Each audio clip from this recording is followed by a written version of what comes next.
Bonjour à tous. Ce week-end à Vitry-sur-Seine, la briqueterie vous invitait à une fête des voisins pas comme les autres. Un samedi plein d'expériences dansées et surprenantes à découvrir dans le Zoom de cette semaine, mais pour l'heure, les actus. Depuis le 1er mai dernier, vos appels vers la plateforme téléphonique du département, le 3994, sont désormais non surtaxés, mais facturés au prix d'un appel local, quel que soit l'opérateur ou l'origine de l'appel. Les agents du 3994 sont à l'écoute de vos demandes du lundi au vendredi de 8h à 18h pour répondre à toutes vos questions ou vous orienter vers les interlocuteurs les plus appropriés. Débuté en octobre 2014, le chantier de réouverture de la Bièvre permet aujourd'hui à la rivière de couler à ciel ouvert sur 600 mètres supplémentaires à l'Aille-les-Roses en bordure de l'avenue Fouquet. Un événement qui remue quelques souvenirs. Nous pouvions descendre par un petit escalier escarpé jusqu'au bord de la Bièvre et on y voyait des grenouilles, des têtards. Évidemment, la pollution commençait déjà. La première chose que nous faisions, c'est d'aller essayer d'attraper des têtards. Ça me rappelle mon enfance à la campagne où j'allais pêcher au bord de la rivière, des petits ruisseaux. Moi, je suis née à l'Aille-les-Roses et j'ai connu la Bièvre, donc découverte, dans un état épouvantable. Et moi, je la redécouvre avec plaisir. Un rendez-vous annuel pour prolonger le lien du Centre de développement chorégraphique à son histoire et à son voisinage. Ce samedi, la briqueterie accueillait ses voisins pour des rencontres singulières. Reportage. Rencontres et convivialité dans le quartier. Le 21 mai, la briqueterie de Vitry-sur-Seine accueillait les habitants de son quartier pour partager une journée particulière, la journée des voisins. Au programme, pique-nique dans le jardin, troc d'histoire, visite de la briqueterie, ateliers et spectacles. C'est dans une bonne humeur palpable que le voisinage s'est réuni dans l'ancienne usine de briques, devenue usine chorégraphique, mais levez les yeux, les spectacles ont déjà commencé et ça se passe dans les airs.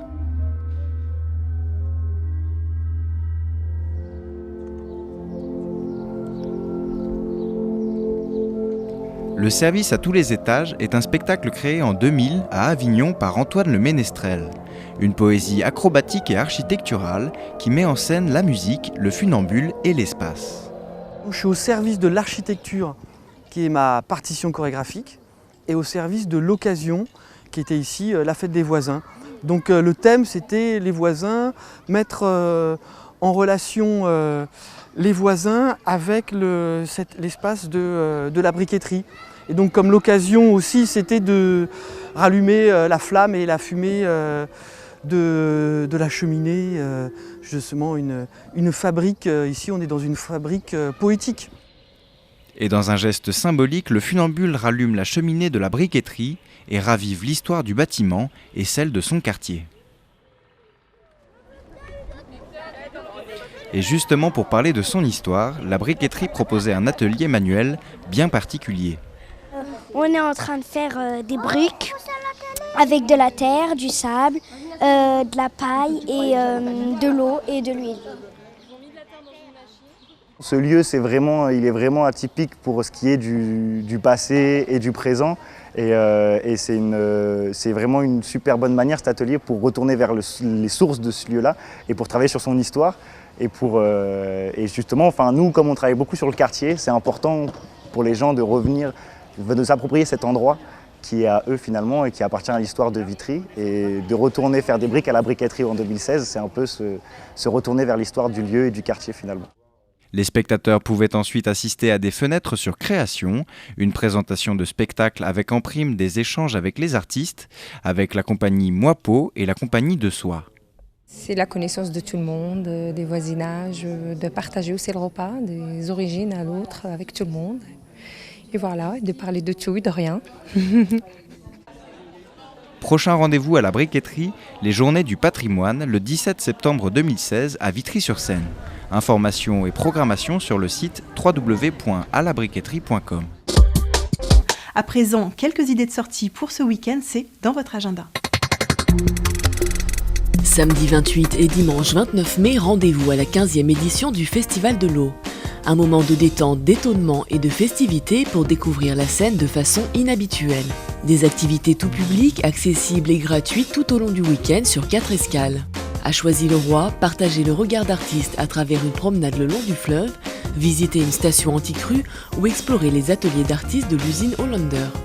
À Orly, la compagnie KMK et Franz Barth, écologues du département, vous proposent une promenade artistique le long des berges à la découverte de la faune et de la flore. Initiez-vous au Récupart ou participez aux rencontres débats sur le thème de l'environnement. À Ablon-sur-Seine, découvrez les sports nautiques, voile ou aviron, puis profitez des temps de spectacles de rue avec les nageuses sur bitume ou encore le Jukebox Live, un concert sur mesure en fonction de vos envies. Enfin, à Villeneuve-Saint-Georges, la compagnie Barreau Solo vous convie à son spectacle Balado, une curieuse déambulation sur l'eau. Découvrez le programme sur www.valdemarne.fr/festival.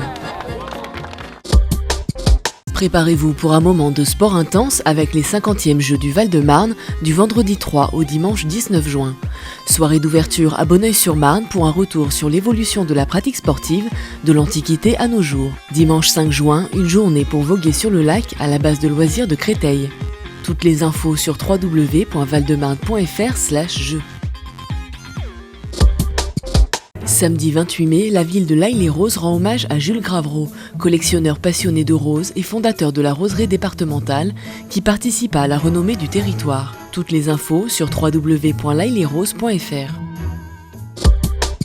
À présent, les reportages à suivre dans votre sélection Teval+. Invitation aux journées Parfums de musique à la roseraie départementale à L'Haÿ-les-Roses. Visite de l'exposition Chroniques interdites au musée de la Résistance nationale à Champigny-sur-Marne. Et enfin, multiplication des lilas à la pépinière départementale. Valais-d'Eau, c'est terminé pour aujourd'hui. Très bonne semaine et à jeudi prochain.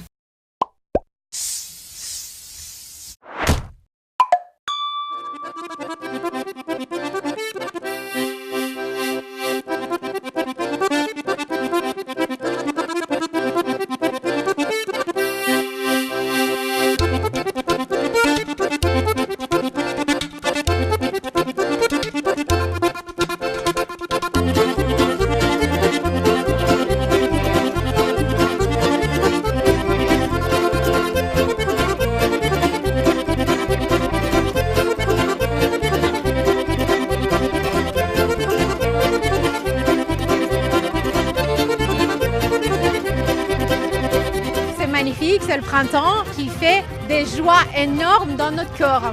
Et en plus, ça sent bon la rose, alors c'est merveilleux.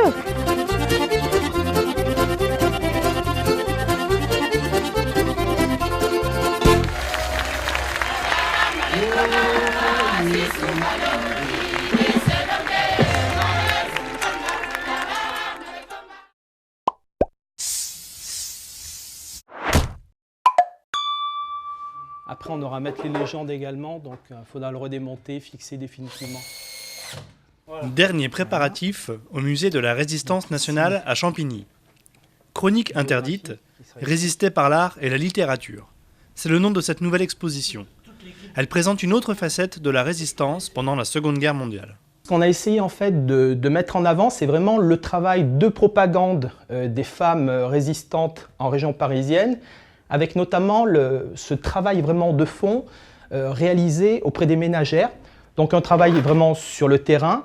Lise notamment a dessiné certains tracts, c'est elle qui va procéder au dessin, mais également elle fait appel à un professionnel, à un dessinateur professionnel réfugié en France qui va l'aider pour perfectionner justement la propagande des femmes. Pour le conservateur du musée, l'accès à la culture et le partage de connaissances faisaient partie du projet de libération au-delà de la lutte armée. Ce qui est intéressant de constater, c'est que dans les prisons comme dans les camps, ces résistants avaient organisé, chaque fois que c'était possible, des sortes d'universités où ils partageaient leur savoir. Un électricien ou un plombier pouvait donner des cours d'électricité ou un cours sur les fluides. Cette volonté de partager des savoirs, de se cultiver, de s'améliorer, de s'amender, ça symbolise le projet de la résistance, qui est un projet de libération. Il faut que les jeunes sachent que la résistance, ce n'était pas seulement se servir d'une arme, C'était pas que les combats armés. Il faut que la jeunesse comprenne que les images qu'on voit aujourd'hui à la télévision, où on voit des gens bardés qui ont des kalachnikovs, ça n'est pas la vraie réalité. La résistance, c'était autre chose. La résistance, elle était multiple. La résistance, c'était se battre par la pensée et pas seulement par les armes.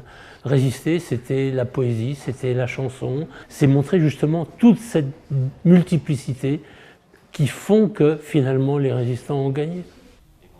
Cette exposition est un support idéal à la préparation du concours national de la résistance qui a lieu chaque année et s'adresse aux collégiens et lycéens.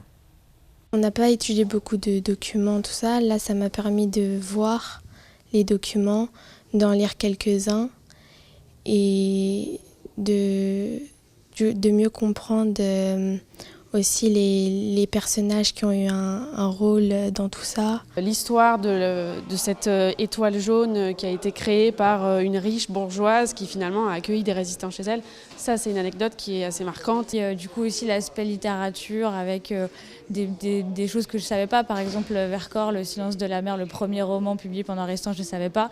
Donc ça en tant que prof de français et même en tant que citoyenne, c'est intéressant de le savoir. Enfin, là aujourd'hui on a tout le programme, tout l'héritage du Conseil national de la résistance qui aujourd'hui, d'ailleurs on le voit, est attaqué avec la remise en cause de tous les monopoles publics nationaux, de tous les services publics qui ont fait un peu la base de la nation. Mais en tout cas, voilà, c'est vrai que l'apport de la culture aussi là-dedans, il était très important. Oui. L'exposition Chroniques interdites est à découvrir au musée de la Résistance nationale jusqu'au 31 août 2016.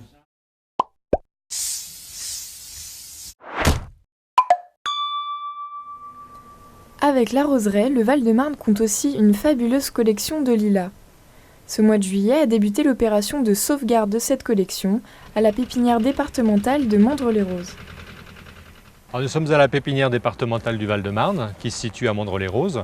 C'est une pépinière d'élevage où on achète donc des jeunes végétaux pour les amener à une taille adulte, une taille suffisamment importante pour que ces arbres soient plantés sur des parcs, des crèches, des collèges, les routes départementales également. Avec près de 650 variétés sur 7 hectares d'exploitation, le Val-de-Marne possède une des plus grosses collections de lilas de France.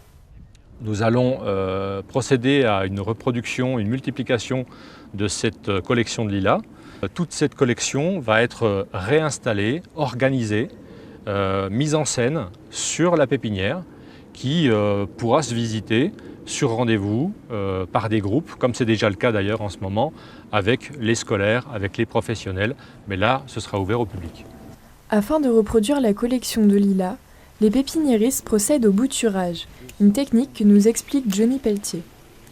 Les personnes que vous voyez là sont en train de prélever des rameaux de lilas sur lesquels seront prélevées des boutures, qui est le mode de multiplication choisi contrairement au précédent qui était le greffage, qui avait quelques désavantages de ne pas bien fixer la variété et également de beaucoup rejeter au niveau du pied, surtout quand c'était greffé sur du lilas commun, le Syringa vulgaris. 3 boutures sont nécessaires pour reproduire un pied. Pour perpétuer la variété, une vingtaine de boutures sont prélevées sur chaque lilas. Ces rameaux partent ensuite en direction des Pays-Bas afin de garantir une pousse dans les meilleurs conditionnements. Les jeunes pousses seront de nouveau installées dans la pépinière d'ici 2 ans. Comme sur cette parcelle, nous allons mettre en place toute la collection de lilas. Pendant 2 ans, aucun végétaux ne sera planté à cet endroit et on y a semé de la facélie, qui est une plante qui est un engrais vert. Ses racines captent, par ses nodosités, captent l'azote. Donc ça permet de restructurer un peu le terrain. Rendez-vous donc dans 2 ans à la pépinière départementale afin de découvrir la collection de lilas du Conseil général.